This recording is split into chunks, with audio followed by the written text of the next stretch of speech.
My brother Tyler is the one who came up with the idea, and we were living up the street here in Tahoe City. He wanted a sauna to put in the backyard, and we started building. And then there's some contractors that have some really cool portable offices, and we were contractors, so it transformed from being a sauna to, well, let's just make it an office. You can see hooks you can barely see them, but there's these big iron hooks. There's one there and then one over there. Yeah. And the crane can harness from those 4 points, and then it picks it up, puts it on a flatbed, and then you can deliver it wherever you want. We had it on a couple of job sites where we'd work on them there too. Every time we move it, it's $1,000. But we try not to move it that much, so it's not too bad.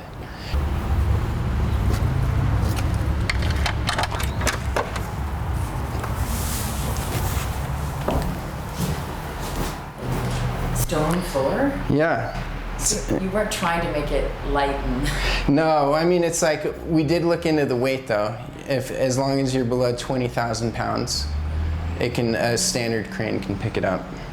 So we're like, I think this thing weighs 18,000 pounds. We just did like kind of simple cabinet style for just an office, really. We have a stereo under here. This is a drafts table. So we just took like a traditional drafts table, and we have drawers here. We actually snuck in a refrigerator here. It's actually for wine, but it was one that kind of fit well. But I mean, you could put whatever you want in there. They're a little bit smaller, so it fit better. And then this is pretty cool. We got like a hidden drawer here. This is like our kind of like our bar area. And then the other side actually opens. It's a little bit messy in there, but... Your bar, that's great. So is it an office, or is it... It's all... We found this guy up in Oregon. It's all walnut from Oregon. And we milled it all, and he gets it from either dead trees or from trees that are just cut down for development. The windows are pretty cool, how they open. It took like over 2 years to build. We were doing it on the side. This could be a tiny home. I mean, it could be something. Totally. We actually thought about that. I could kind of turn this into, fit one of those beds on this wall maybe. You could totally live in here, happily. We've had a couple like nights where we slept in here. It was great. Like 4th of July, we were out having a couple drinks at the bar, and we didn't want to drive home, so we just slept in here on the floor. I just don't get the feel you sacrificed anything. No, I mean, this was a labor of love, We were like, whatever we want to do. The green roof, it's like a planter. It's 4 to 6 inches of topsoil.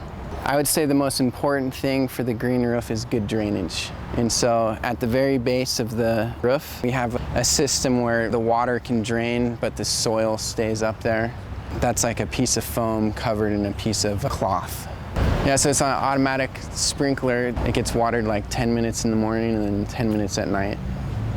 What's growing up there now is thyme. Is that hardy? Yeah, and it likes full sun, and you don't have to replant it every year. We've tried the flowers, which look really cool, but you have to, depending on what flowers you use, you have to replant them.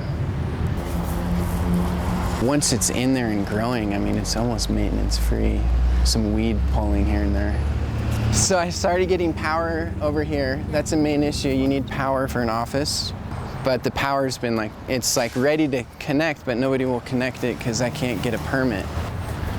We have a box here that's ready to be tied in.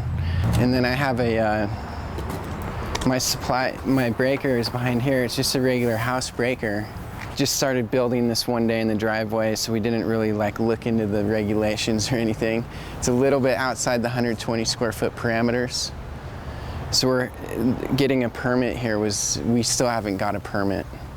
So I'm not really allowed to use it as an office, you know? It's like 18 square feet too big or something. So you have light? Yeah. Power? Yeah, it's all hooked up, yeah. So it's just a temporary, like, fix? Basically, I'm just stealing power from my neighbor right now. Okay.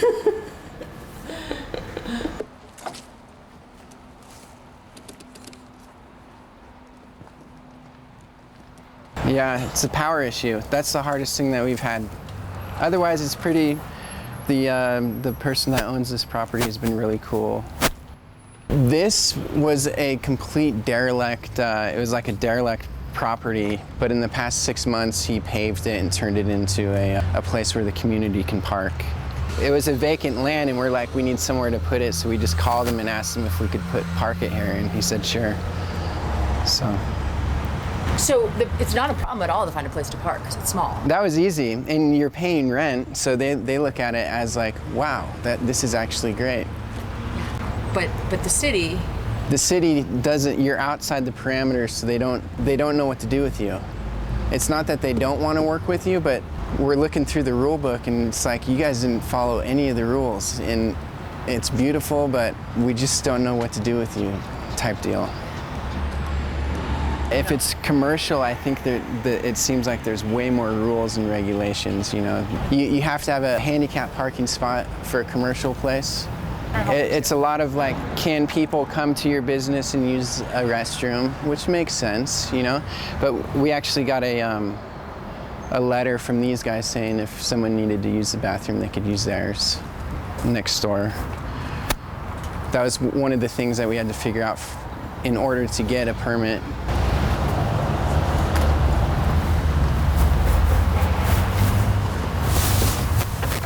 There's so much that we've learned through going through this process. An amazing man came by a year ago, and we were talking about the 7 great arts. Architecture is one of them. And building is right there with architecture. And it's really the only one of the 7 great arts that's completely restricted. You're not free to express yourself because there's so many rules and regulations.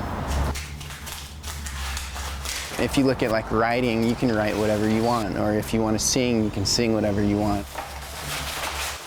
If you want to dance, you can do whatever dance moves. There's no rules and regulations for that. But when you come to architecture, you are so confined into this box, and it makes sense because you don't want the roof falling on someone or something like that.